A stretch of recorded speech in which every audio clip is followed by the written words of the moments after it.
ಓ ಅದನ್ನ ಆರಾಮಿದ್ದೆ ಕಣ ನೀನು. ಆರಾಮನ್ನ ನಾವು ಕರುತ್ತೆ ಅದು ಕಾಣೋದು ಹೋಗುದು ತಿಂದು ಮಾಡ್ಕೊಂಡು ಹಾ ಕರ್ಗ ಹೋಗ್ಬೇಕು ಹಾ ಬಿಡ್ತೀರ ಹಾ ಮತ್ತೆ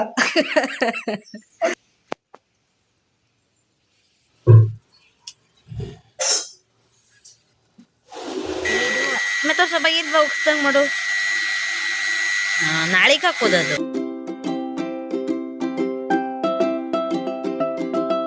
ಹಾಯ್ ಫ್ರೆಂಡ್ಸ್, ಗುಡ್ ಮಾರ್ನಿಂಗ್. ಎಲ್ಲರೂ ಹೇಗಿದ್ದೀರಾ? ಐ ಹೋಪ್ ಎಲ್ಲರೂ ಕೂಡ ಖುಷಿಯಾಗಿ ಚೆನ್ನಾಗಿರ್ತೀರಾ ಅಂತ. ತಿಂಡಿ ಎಲ್ಲ ಆಗಿ ಸುಮಾರಷ್ಟು ಕೆಲಸ ಎಲ್ಲ ಮುಗಿತಾ ಬಂತು. ಇನ್ನೇನು ಒಂದು ಸ್ವಲ್ಪ ಅಡುಗೆ ಕೆಲಸ ಇದೆ ಅಷ್ಟೇ. ಹಾಗೆ ಇವಾಗ ನಾನು ಅಜ್ಜಪ್ಪಂಗೆ ಚಹಾ ಮಾಡಿಕೊಡ್ತಾ ಇದ್ದೀನಿ, ಚಾಕಣ್ಣು. ಅಜ್ಜಪ್ಪ ಬಂದಿದ್ದಾರೆ ಆಯಿತು. ಸುಮಾರು ದಿನ ಆಗಿತ್ತು, ಒಂದೆರಡು ಬಾರಿ ಬಂದು ಹೋಗಿದ್ರು. ಅದು ನಾನು ಬ್ಲಾಗ್ ಮಾಡಲಿಲ್ಲ ಆಗಿತ್ತು ಅಜ್ಜಪ್ಪ ಬಂದಿನ. ಅಜ್ಜಪ್ಪ ಇವತ್ತು ಬೆಳಿಗ್ಗೆನೆ ಬಂದಿದ್ದಾರೆ. ನಾನೆಲ್ಲ ಕೆಲಸ ಮಾಡ್ಕೊತ ಇದ್ದೆ. ಹಾಗೆ ನಮ್ಮ ಯಜಮಾನ್ ಮಗ ತಂದು ಬಿಟ್ಟು ಹೋಗಿದ್ದಾರೆ ಬೈಕಲ್ಲಿ. ಹಾಗೆ ಈಗ ನನಗೆ ಕುಡಿಯೋದಕ್ಕೆ ಎಂತ ಬೇಕು ಅಂತ ಕೇಳಿದೆ. ಹಾಗೆ ಜ್ಯೂಸು ಶರ್ಬತ್ತು ಎಂತ ಬೇಕು ಅಂತ ಕೇಳಿದೆ. ಥಂಡಿ ಆಗಿದೆಯಂತೆ, ಹಾಗಾಗಿ ಜ್ಯೂಸ್ ಶರ್ಬತ್ತೆಲ್ಲ ಏನು ಬೇಡವಂತೆ, ಚಾಕಣ್ಣು ಮಾಡಿಕೊಡು ಅಂತ ಹೇಳಿದ್ರು. ಹಾಗೆ ಈಗ ಚಾಕಣ್ಣನ್ನು ಮಾಡ್ತಾ ಇದ್ದೀನಿ. ಬನ್ನಿ ಅಜ್ಜಪ್ಪನ ಮಾತಾಡಿಸುವ ಇವಾಗ ಹೋಗಿ. ನೋಡಿ, ಅಜ್ಜಪ್ಪನಿಗೆ ಬಿಸಿ ಬಿಸಿ ಚಾಕಣ್ಣು ಮತ್ತು ಗುಡ್ಡೆ ಬಿಸ್ಕೆಟ್ ತಗೊಂಡಿದ್ದೀನಿ. ಎಂಥ ತಿಂಡಿ ಬೇಕೇನೋ ಗೊತ್ತಿಲ್ಲ. ನೋಡೋದು ದೋಸೆ ಗೀಸೆ ಏನಾದ್ರು ಬೇಕಾದರೆ ಕೊಡುವ.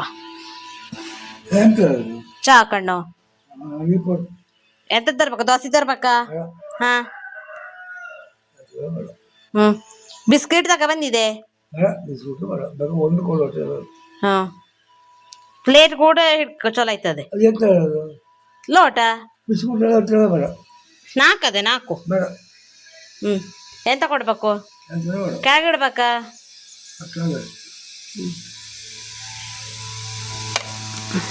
ಬಿಸಿ ಅದೇ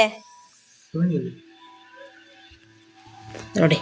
ಅಜ್ಜಪ್ಪ ಕೂತ್ಕೊಂಡವ್ರೆ. ಯಾರ? ಹಾ ಇಲ್ಲಿ ನೋಡಿ, ಇಲ್ಲಿ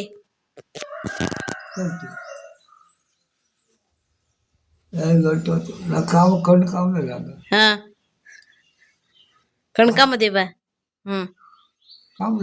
ಹಾ ಎಲ್ಲ ಹೌದಲ್ಲ ಮಗ. ಹಾ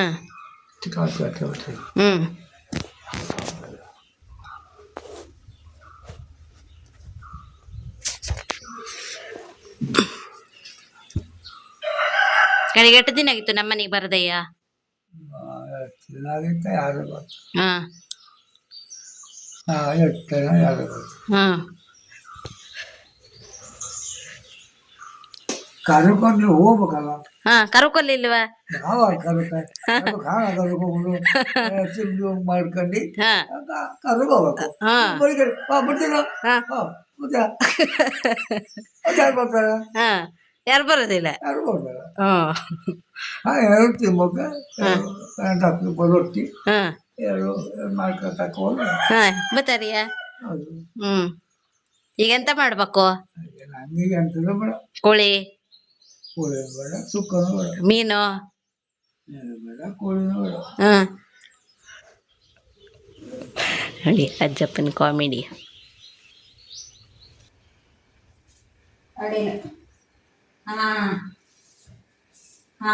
ಮಾವ ಮಾತಾಡ್ತಂತ ಕೊಡ್ತೆ. ಮಾತಾಡು ಗೋಪಾಲ. ಹಲೋ ಹಲೋ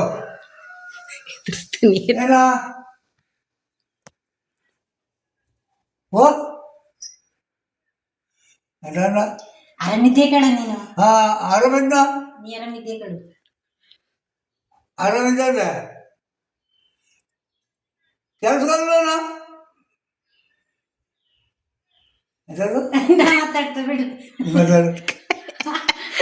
ಅವ್ನು ಕೇಳೋದಿಲ್ಲ, ನೀ ಮಾತಾಡು ಅಂತಾನೆ.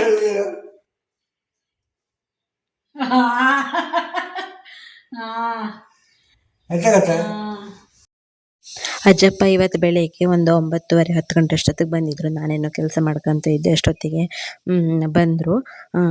ಚಹಾ ಮಾಡಿಕೊಡ್ಲ ಕೇಳಿದೆ. ಆಮೇಲೆ ತಿಂಡಿಯಲ್ಲಿ ಏನು ಬೇಡ, ಖಾಲಿ ಚಾಕಂಡು ಮಾಡಿಕೊಡು ಅಂತ ಹೇಳಿದ್ರು. ಹಾಗೇ ಮಾಡಿಕೊಟ್ಕೊಂಡು ಮಾತಾಡ್ತಾ ಇರುವಾಗಲೇ ಕೇಳ್ತಾ ಇದ್ರು ನೋಡಿ, ಏನಾದರೂ ಸ್ಪೆಷಲ್ ಎಲ್ಲ ಮಾಡ್ಕೊಂಡು ಕರಿಬೇಕಿತ್ತಂತೆ, ಕರೆಯೋದಕ್ಕೆ ಬರಬೇಕಿತ್ತಂತೆ ನನ್ನಂತೆಲ್ಲ ತಮಾಷೆ ಮಾಡ್ತಾಯಿದ್ರು. ಹಾಗಾಗಿ ಇವತ್ತು ಬೇರೆ ಬಂದಿದೆ ನೋಡಿ. ಇವತ್ತಿನ ದಿನ ಏನೆಲ್ಲ ಸ್ಪೆಷಲ್ ಮಾಡೋಕ್ಕಾಯ್ತದೆ ಅಂತೇಳಿ ನಾನೆಲ್ಲ ಮಾಡ್ತಾಯಿದ್ದೀನಿ ಅಜ್ಜಪ್ಪನಿಗೋಸ್ಕರ, ಮತ್ತು ನಮಗೂ ಕೂಡ ಆದಂಗೆ ಆಗ್ತದೆ ಅಂತೇಳಿ. ಹಾಗೆ ಅಜ್ಜಪ್ಪನಿಗೆ ಸ್ಪೆಷಲಾಗಿ ಏನೆಲ್ಲ ಮಾಡ್ತಾಯಿದ್ದೀನಿ ಅಂತ ನೀವು ಕೊನೆವರೆಗೂ ನೋಡಿ. ಹಾಗೆಯೇ ಈಗಂತೂ ಮಾವಿನ ಹಣ್ಣಿನ ಸೀಸನ್ ಶುರುವಾಗಿ ಬಿಟ್ಟಿದೆ ನೋಡಿ. ಪೇಟೆಯಿಂದ ಒಂದು ಸ್ವಲ್ಪ ಮಾವಿನ ಹಣ್ಣನ್ನು ತಂದಿದ್ದರು. ಅದರಿಂದ ಒಂದು ತಂಬಳಿಯನ್ನು ಮಾಡುವ ಅಂತೇಳಿ ಈಗ ಮಾವಿನ ಹಣ್ಣನ್ನು ಕೊಯ್ತಾ ಕೂತಿದ್ದೀನಿ ನೋಡಿ.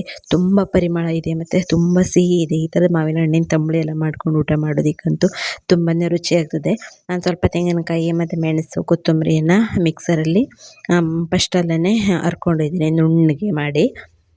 ಇವಾಗ ಸಿಪ್ಪೆ ತೆಗೆದು ಕೊಚ್ಕೊಂಡಿರುವಂಥ ಮಾವಿನ ಹಣ್ಣನ್ನು ಸ್ವಲ್ಪ ಹಾಕಿ ಒಂದು 2 ನಿಮಿಷ ಗಿರ್ ಮಾಡಿಬಿಟ್ರೆ ಮಾವಿನ ಹಣ್ಣಿನ ತಂಬಳಿಗೆ ರೆಡಿ ಆಗ್ತದೆ. ಇನ್ನೂ ಅದಕ್ಕೆ ಬೇಕಿದ್ದರೆ ಸಿಹಿ ಆಮೇಲೆ ರುಚಿಗೆ ತಕ್ಕಷ್ಟು ಉಪ್ಪನ್ನೆಲ್ಲ ಹಾಕಿ ಒಂದು ಚೆನ್ನಾಗಿರುವಂಥ ಬೆಳ್ಳುಳ್ಳಿ ಒಗ್ಗರಣೆ ಆಗಲಿ ಅಥವಾ ಕರಿಬೇವಿನ ಸೊಪ್ಪಿನ ಒಗ್ಗರಣೆ ಈ ಥರದನ್ನು ಹಾಕಿದ್ರಂತೂ ಊಟಕ್ಕಂತೂ ಬೊಂಬಾಟ ಆಗ್ತದೆ. ಅದರೊಳಗೆ ಸೆಕೆಯಲ್ಲೆಲ್ಲ ಸಾರಲ್ಲೆಲ್ಲ ಊಟ ಮಾಡೋದಕ್ಕಂತೂ ಸೇರೋದೇ ಇಲ್ಲ.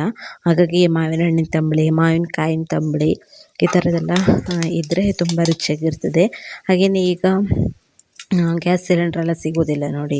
ಹಾಗಾಗಿ ಒಲೆಯಲ್ಲೇ ಜಾಸ್ತಿ ಅಡುಗೆ ಮಾಡ್ತಾಯಿದ್ದೀವಿ. ಉಂಟು, ಆದರೆ ಎಮರ್ಜೆನ್ಸಿಗೆ ಬೇಕಾಗ್ತದೆ ಅಂತೇಳಿ ಒಲೆಯಲ್ಲೇ ಅಡುಗೆ ಮಾಡ್ತಾಯಿದ್ವಿ. ಅದು ಬೇರೆ ಅಪ್ಪ ಕುಚ್ಚಲಕ್ಕಿಯನ್ನು ಊಟ ಮಾಡೋದಿಲ್ಲ. ಹಾಗಾಗಿ ಅಪ್ಪನಿಗೋಸ್ಕರ ಈಗ ಬೆಣ್ತಕ್ಕಿ ಅನ್ನ ಅಂದರೆ ವೈಟ್ ರೈಸನ್ನು ಇಟ್ಟಿದ್ದೀನಿ ಒಲೆ ಮೇಲೆ. ಹಾಗೆಯೇ ಒಂದು ಬದನೆಕಾಯಿನನ್ನು ಸುಟ್ಟು ಚಟ್ನಿ ಮಾಡುವ ಅಂತೇಳಿ ಈಗ ಇದು ನಮ್ಮ ಮನೇಲಿ ಆಗಿರುವಂಥ ಬದನೆಕಾಯಿಯನ್ನು ಈಗ ಕೆಂಡದಲ್ಲಿ ಹಾಕ್ತಾಯಿದ್ದೀನಿ.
ಹಸಿ ಸಟ್ಲಿಯನ್ನು ಕೂಡ ತಗೊಂಡು ಬಂದಿದ್ವಿ ರಾತ್ರಿ.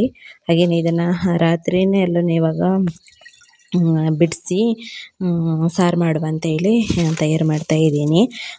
ಇದನ್ನೆಲ್ಲ ಸುಮಾರು ಸರಿ ನಾವು ಬೆರಕೆ ಹಾಕಿ ಸಾರು ಮಾಡ್ಕೊಂಡು ತಿಂದಿದ್ವಿ. ಹಾಗಾಗಿ ಅದು ಬೇಜಾರು ಬಂತು ಅಂತೇಳಿ ಹಾಗೆಯೇ ಈರುಳ್ಳಿ ಟೊಮೆಟೊ ಈ ಥರದನ್ನೆಲ್ಲ ಹಾಕಿ ಸಾರು ಮಾಡುವ ಅಂತೇಳಿ ಈಗೆಲ್ಲ ಬಿಡಿಸ್ಲಿಕ್ಕೆ ಅಂತ ಬಂದಿದೆ ನೋಡಿ. ತುಂಬ ಫ್ರೆಶ್ ಆಗಿತ್ತು, ಚೆನ್ನಾಗಿತ್ತು, ದೊಡ್ಡ ದೊಡ್ಡ ಹಸಿ ಸಟ್ಲಿ ಆಗಿತ್ತು.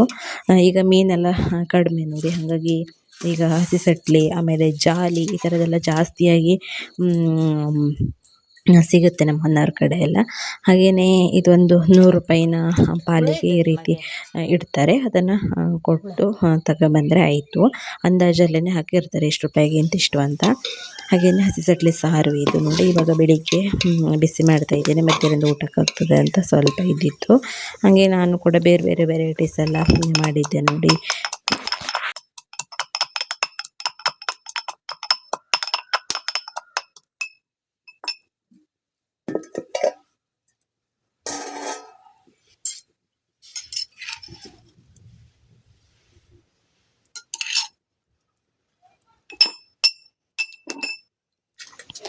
ಸಾರಿಗೆಲ್ಲ ಸೆಟ್ಲೆನ ಹಾಕಿ ಒಂದು ಸ್ವಲ್ಪವನ್ನು ನಾನು ಸೈಡಲ್ಲಿ ಇಟ್ಟಿದ್ದೆ ಕಬಾಬ್ ಮಾಡಬೇಕು ಅಂತೇಳಿ. ಹಾಗಾಗಿ ಇವಾಗ ಅದಕ್ಕೆ ತಯಾರು ಮಾಡ್ತಿದ್ದೀನಿ. ಶುಂಠಿ ಬೆಳ್ಳುಳ್ಳಿನ ಸ್ವಲ್ಪ ಜಜ್ಜಿ ಹಾಕ್ಕೊಂಡಿದ್ದೀನಿ. ಇವಾಗ ಸ್ವಲ್ಪ ಚಿಲ್ಲಿ ಪೌಡರ್, ಗರಂ ಮಸಾಲ, ಹಾಗೆಯೇ ಅರಿಶಿನ ಹಿಟ್ಟು, ಈ ಥರದ್ದೆಲ್ಲ ಒಂದು 2-3 ಜಾತಿಯಿಂದ ಪೌಡ್ರನ್ನೆಲ್ಲ ಹಾಕಿ ಒಂದು ಅರ್ಧ ನಿಂಬೆ ಹಣ್ಣು ಆಗುವಷ್ಟನ್ನು ಹಿಂಡಿ, ಹಾಗೆಯೇ ಸ್ವಲ್ಪ ಕಬಾಬ್ ಪೌಡರ್, ಆಮೇಲೆ ಸ್ವಲ್ಪ ಕಾರ್ನ್ಫ್ಲೋರನ್ನು ಹಾಕಿ ಕಬಾಬ್ ಮಾಡಲಿಕ್ಕೆ ತಯಾರು ಮಾಡಿ ಇಟ್ಟಿದ್ದೀನಿ ಒಂದು ಅರ್ಧ ತಾಸಿನ ಮುಂಚೆ. ಸಟ್ಲಿ ಕಬಾಬ್ ಅಂತೂ ನನಗಂತೂ ತುಂಬ ಫೇವ್ರೇಟ್. ನಿಮಗೂ ಫೇವ್ರೇಟ್ ಆಗಿದ್ದರೆ ಕಾಮೆಂಟ್ ಮಾಡಿ. ಸಟ್ಲಿಯಲ್ಲಿ ಮಾಡುವಂಥ ಎಲ್ಲ ರೆಸಿಪೀಸ್ಗಳು ಕೂಡ ನನಗೆ ತುಂಬ ಇಷ್ಟ. ಹಾಗೆಯೇ ಈಗ ಬದನೆಕಾಯಿ ಹಾಲನ್ನು ಸುಟ್ಟು ಸಿಪ್ಪೆ ಹಾಲನ್ನು ತೆಕ್ಕೊಂಡು ಈರುಳ್ಳಿ, ಹಸಿಮೆಣಸು, ತೆಂಗಿನಕಾಯಿ ಇದಿಷ್ಟನ್ನು ಹಾಕಿ ಚೆನ್ನಾಗಿ ಈ ರೀತಿ, ಮತ್ತು ರುಚಿಗೆ ತಕ್ಕಷ್ಟು ಉಪ್ಪನ್ನು ಹಾಕಿ ಚೆನ್ನಾಗಿ ಈ ರೀತಿ ಕಲಸಿ ತಿನ್ನಬೇಕು. ಹಾಗೆಯೇ ಕೆಲವೊಬ್ಬರು ಇದಕ್ಕೆ ಮೊಸರನ್ನು ಕೂಡ ಹಾಕಿ ಗೊಜ್ಜು ಕೂಡ ಮಾಡ್ತಾರೆ, ತುಂಬ ರುಚಿಯಾಗಿರ್ತದೆ.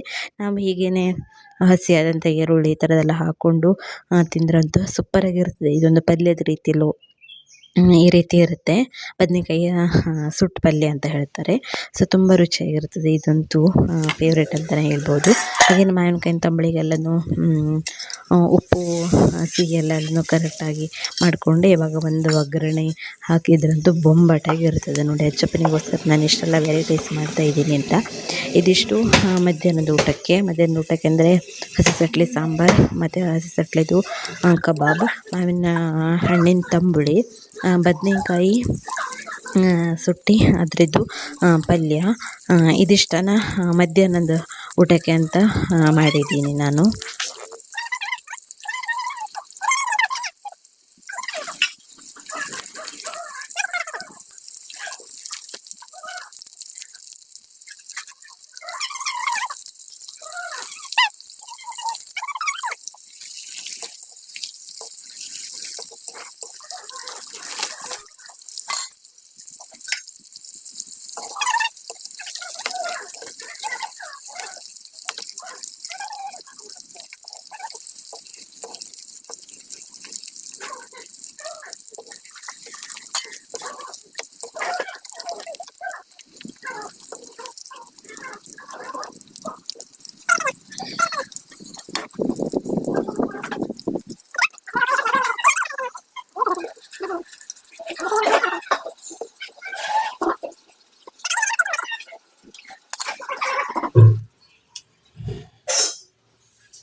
ಅತ್ಲ ಬದಿಗೆಲ್ಲ ಹೋಯ್ತು.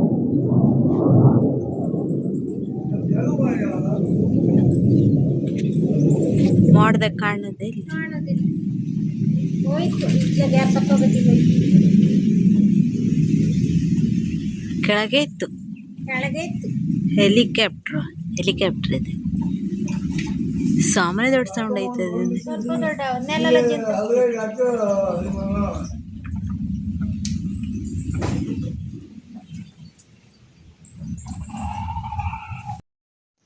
ಮಧ್ಯಾಹ್ನದ ಊಟಕ್ಕೆ ಇದ್ರೆ ಈಗ ರಾತ್ರಿ ಊಟಕ್ಕೆ ನಾಟಿ ಕೋಳಿ ಮಾಡ್ತಾಯಿದ್ವಿ. ನಮ್ಮದೇನೆ ಊರು ಕೋಳಿ, ಅದು ಮೊಟ್ಟೆ ಹಾಕ್ತಿರುವಂಥ ಕೋಳಿಯಾಗಿತ್ತು ನೋಡಿ. ಹೊಟ್ಟೆಯಲ್ಲಿ ಮೊಟ್ಟೆ ಕೂಡ ಹಾಗೆ ಇತ್ತು. ನನಗೆ ಇದನ್ನು ನೋಡ್ತಾ ಇದ್ದರೆ ಚಿನ್ನದ ಕೋಳಿ, ಚಿನ್ನದ ಮೊಟ್ಟೆ ಇಡುವಂಥ ಕೋಳಿದೊಂದು ಕಥೆ ಇತ್ತಲ್ಲ, ನಾವು ಚಿಕ್ಕವರಿದ್ದವಾಗೆಲ್ಲ ಕೇಳೋದು, ಅದು ನೆನಪಾಗ್ತಾಯಿತ್ತು ನೋಡಿ. ಕೋಳಿ ಹೊಟ್ಟೆಯಲ್ಲಿ ಮೊಟ್ಟೆ ಯಾವ ರೀತಿ ಕ್ರಿಯೇಟ್ ಆಗಿರುತ್ತೆ ಅಂತೇಳಿ. ಮತ್ತು ಅದು ನಾಳೆ ಹಾಕುವಂಥ ಮೊಟ್ಟೆ ಆಗಿತ್ತು. ಇವತ್ತು ದಿನ ಹೊಟ್ಟೆಯಲ್ಲಿ ಅಷ್ಟು ಸ್ಮೂತಾಗಿತ್ತು. ಸೊ ನೋಡಿ ಈ ರೀತಿಯಾಗಿತ್ತು ಮೊಟ್ಟೆ ಕೋಳಿ. ಹಾಗೆಯೇ ಅಜ್ಜಪ್ಪನಿಗೋಸ್ಕರನೇ ಸಾಂಬಾರು ಮಾಡಿದ್ದಾಗಿತ್ತು. ತುಂಬಾ ರುಚಿಯಾಗಿತ್ತು, ತುಂಬಾ ರುಚಿಯಾಗಿರುವಂಥ ಊಟ.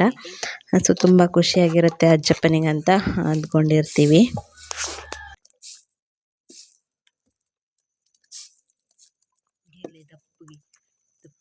ದಪ್ಪದ ಹಸಿ ಇರ್ತದೆ.